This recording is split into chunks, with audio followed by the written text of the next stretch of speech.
राधे राधे दोस्तों। कई लोगों के मन में ये सवाल है कि राधा रानी कौन है और क्या है राधा रानी की कहानी। तो इस पर कोई भी चर्चा करने से पहले मैं अपने व्यक्तिगत राय पर ये कहना चाहती हूँ, जिस प्रकार श्री कृष्ण हमारे आराध्य हैं, हमारे इष्ट देव हैं, हमारे भगवान हैं, ठीक उसी प्रकार श्री राधा रानी श्री कृष्ण जी की भगवान है।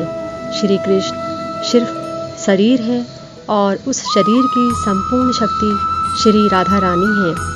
अब बात करते हैं अपने ग्रंथों व पुराणों के अनुसार, जब श्री विष्णु ने सृष्टि के कल्याण के लिए मोहिनी अवतार लिया था, तब मोहिनी के सौंदर्य को देखकर सभी देवता मंत्रमुग्ध हो गए थे।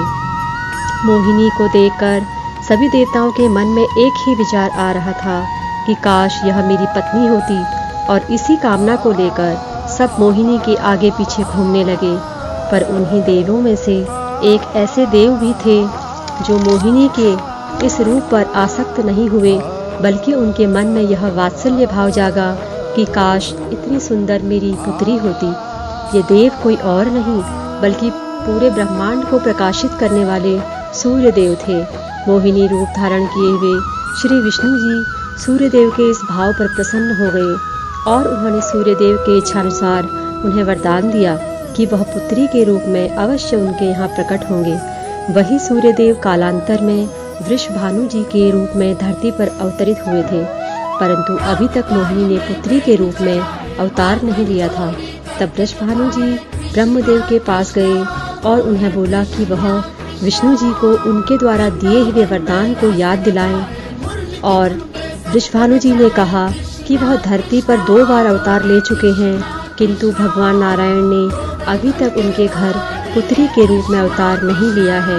तभी ब्रह्मदेव वृषभानु जी की मनोदशा को जान गए और शीघ्र बरसाना में ब्रह्मदेव पर्वत पर विराजमान हो गए और उन्होंने नारायण भगवान को उनका वचन याद दिलाया। तब नारायण भगवान ने कहा कि वह सचमुच अपना दिया हुआ वरदान भूल गए थे। तब ब्रह्मा जी ने ठाकुर जी से कहा कि आपको पुत्री रूप में पाने के लिए वृषभानु जी कठोर तपस्या कर रहे हैं। तब ठाकुर जी सोच में पड़ गए कि जब मोहिनी रूप धारण किया था तो सभी देवता मुझ पर आसक्त हो गए थे, किंतु वृषभानु जी ने उनसे ये वरदान भी मांगा था कि जब आप मेरे घर पुत्री रूप में आएंगे तो आपके रूप को कोई भी काम भावना से ना देखें, बल्कि सभी उन्हें वात्सल्य भाव से देखें। अतः ठाकुर जी यह सोचने लगे कि सूर्य देव की पुत्री का रूप कैसा होना चाहिए। यह सोचते हुए ठाकुर जी इधर उधर विचरण कर रहे थे, तभी उनकी नज़र एक मणि पर पड़ी, जिस पर उन्हें अपना प्रतिबिंब दिखाई दिया। वैसे तो माना जाता है कि ठाकुर जी स्वयं अपना प्रतिबिंब नहीं देखते हैं। ऐसी मान्यता है कि ठाकुर जी जब भी अपना प्रतिबिंब देखते हैं तो वह स्वयं पर भी मोहित हो जाते हैं, परंतु जब इस बार ठाकुर जी ने अपना प्रतिबिंब देखा तो उसे स्थिर कर दिया और वह अपने उस प्रतिबिंब का श्रृंगार करने लगे। श्रृंगार करने के बाद अब बारी थी श्याम रंग को गौरवर्ण करने की।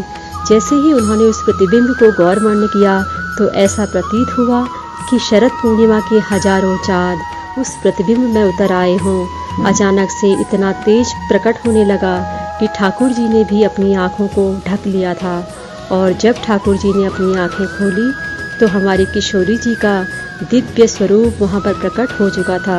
ठाकुर जी ने किशोरी जी को प्रणाम किया और कीर्ति जी और वृषभानु जी के घर में अवतार लिया। इसलिए कहा जाता है कि राधा कृष्ण 2 अलग नहीं बल्कि एक ही रूप है, क्योंकि हमारी किशोरी जी भगवान से ही अवतरित हुए हैं। इसलिए हमारे ठाकुर जी अगर शरीर हैं तो उनकी समस्त शक्ति हमारी किशोरी जी हैं। तभी तो कहा जाता है, एक प्राण 2 देही राधा संग सनेही, अर्थात 2 शरीर और एक आत्मा। जहाँ राधा जी हैं वहीं कृष्ण जी हैं। दोस्तों, कमेंट में राधे कृष्णा जरूर लिखना। बहुत जल्द एक और प्रसंग के साथ आऊंगी। तब तक के लिए जय श्रीमन नारायण, जय श्री कृष्णा, राधे राधे।